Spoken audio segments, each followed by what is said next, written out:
Good evening, welcome to wisdom. आप सभी का स्वागत है। आज हम लोग बात करने वाले हैं सीएपीएफ के ऊपर, जो कि सीएपीएफ का नोटिफिकेशन आउट हो चुका है। तो नोटिफिकेशन जो है सीएपीएफ का आ चुका है, तो हम लोग क्या करेंगे इसके बारे में बात करेंगे आज कि आखिर कैसे क्या है, पोस्ट कितने हैं, डेट स्टार्ट होगा, ये सारी चीजें डिस्कस करते हैं। तो लेट्स स्टार्ट। आपको अपना प्रिपरेशन कैसे स्टार्ट करना है in the last of the video.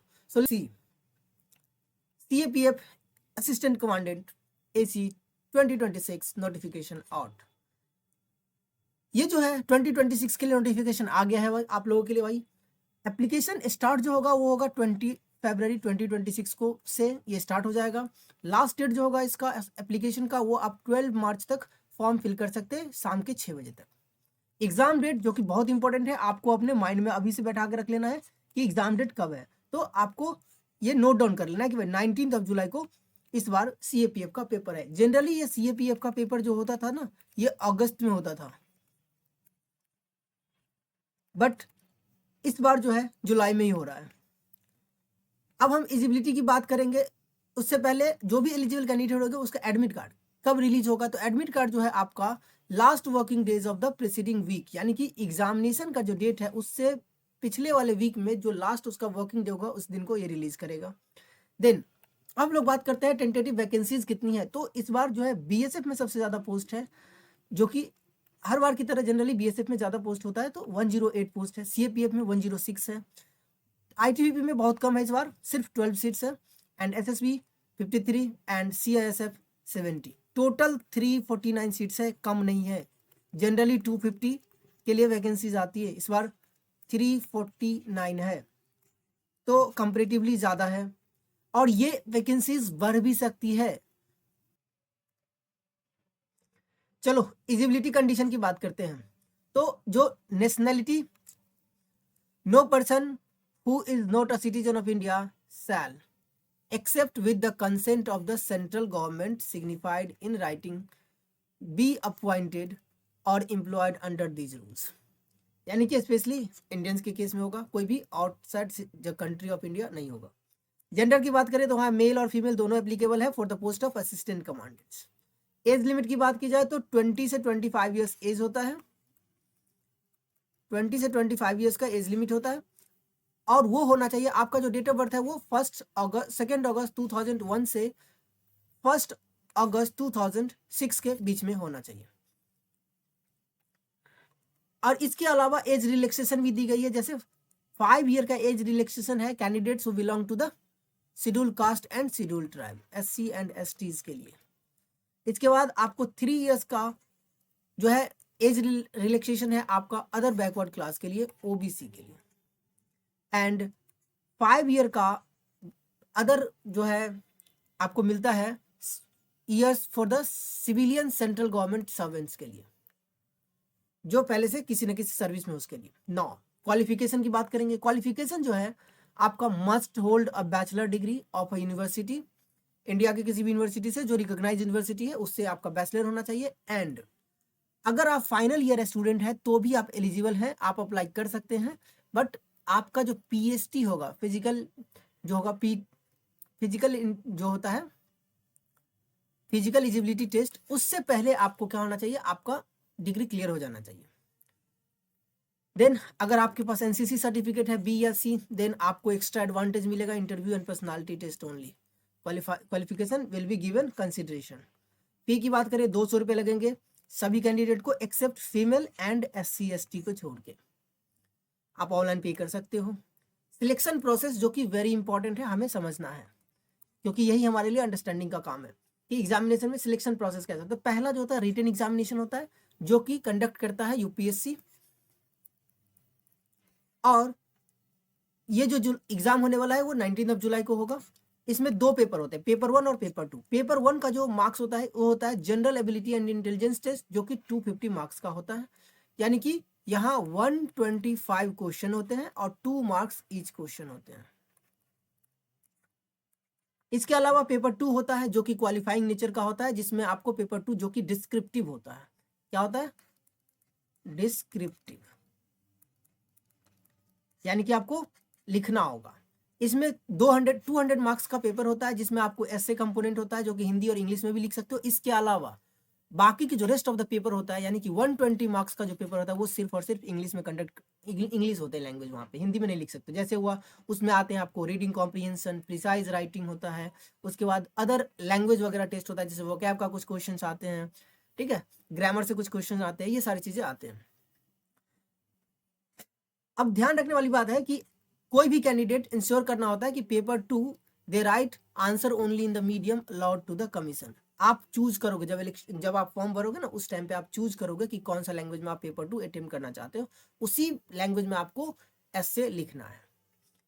और इसके बाद है मिनिमम क्वालिफाइंग मार्क्स जो होता है सेपरेटली होता है, इन ईच पेपर सेट किया जाता है। एंड सबसे इंपॉर्टेंट चीज है कि अगर आप पेपर 1 इवेलुएट होगा फर्स्ट, उसके बाद पेपर 2 इवेलुएट होगा, केवल और केवल उन्हीं का पेपर 2 इवेल्यूएट होगा जो मिनिमम क्वालिफाइंग मार्क्स स्कोर करेगा पेपर 1 में। एग्जामिनेशन 2 शिफ्ट में होते हैं, 2 शिफ्ट में होते हैं। फर्स्ट पेपर जो होता है ये होता है हमारा GAI general ability and intelligence test. उसके अलावा सेकंड जो होता है हमारा ऐसे एंड कॉम्प्रिहेंशन जो कि 10 से 12, और सेकंड जो होता है 2 से 5 होता है। फिजिकल स्टैंडर्ड की बात की जाए तो इसमें आपको फिजिकल भी देना होता है, PET देना होता है, जो कि क्वालिफाइंग नेचर का होता है। जो आप क्वालिफाई करोगे एग्जाम, उसके बाद इसको देंगे आप। इसमें आपको 100 मीटर की रेस होती है जो कि आपको 16 सेकंड में कंप्लीट करना होता है मेन के लिए, विमेन के लिए 18 सेकंड। 800 मीटर का रेस होता है जो कि 3 मिनट 45 सेकंड में कंप्लीट करना होता है मेन के लिए, और विमेन के लिए 4 मिनट 45 सेकंड होता है। लॉन्ग जंप आपको 3.5 मीटर करना होता है, 3 चांसेस दी जाती है। विमेन के लिए 3 मीटर होता है जो कि 3 चांसेस होता है।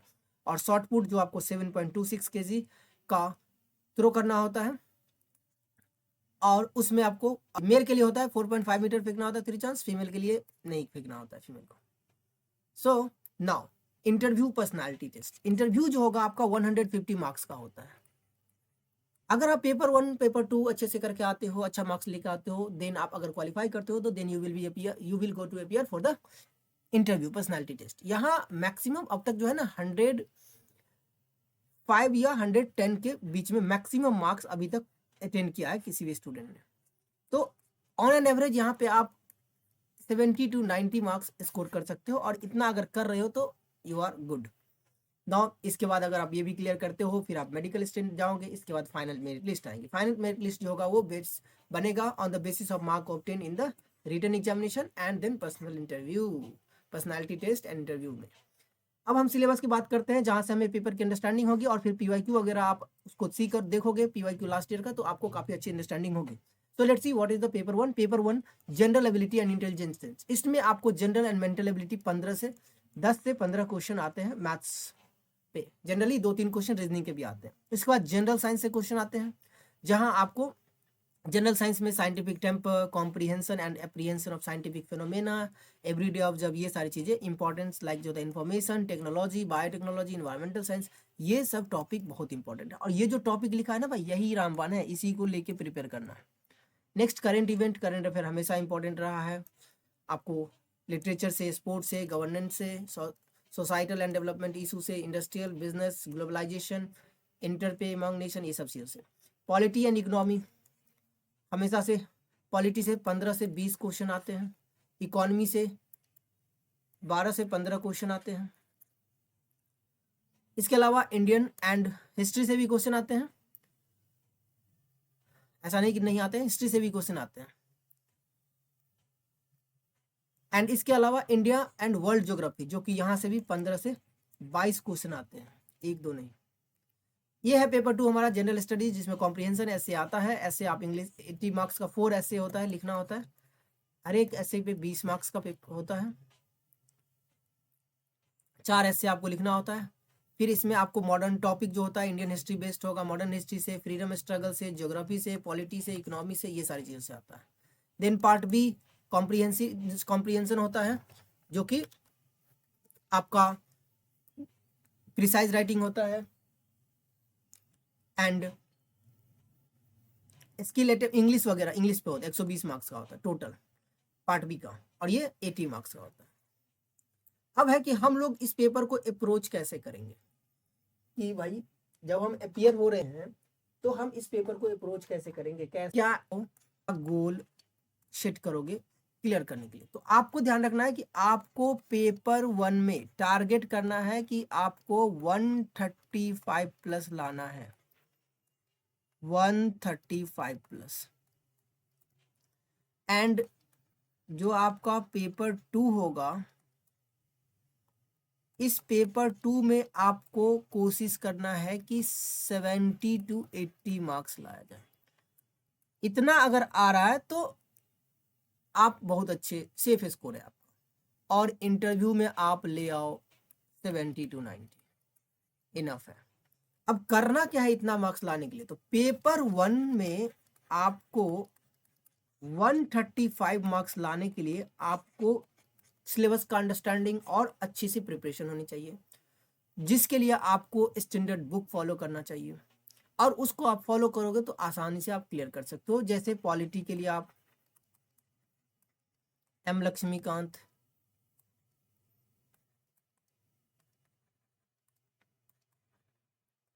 यूज कर सकते हो। इसके बाद आप हिस्ट्री के लिए स्पेक्ट्रम यूज कर सकते हो। इसके बाद इकोनॉमी के लिए किसी का भी क्लास नोट्स प्रिपेयर करूंगा मैं, और करंट अफेयर पे फोकस करो इसके बेसिस पे। एंड आप जियोग्राफी के लिए एनसीईआरटी फॉलो करो, and current based location news में जो रहता है, दीज आर इंपॉर्टेंट। और सबसे इंपॉर्टेंट है कि प्रैक्टिस, सबसे इंपॉर्टेंट है कि आप क्या करो, मोस्ट इंपॉर्टेंट है कि आप प्रैक्टिस लगाओ, जितना ज़्यादा प्रैक्टिस कर सकते हो करो, और साथ ही साथ प्रैक्टिस के थ्रू कॉन्सेप्ट का रिवाइज करो। तो that's it from my side, thank you. मिलते हैं नेक्स्ट वीडियो में, जहां हम बात करेंगे स्पेशली कि हम लोग सीडीएस और सीएपीएफ दोनों का प्रिपरेशन कैसे मैनेज करें। तो मिलते हैं, थैंक यू, जय हिंद।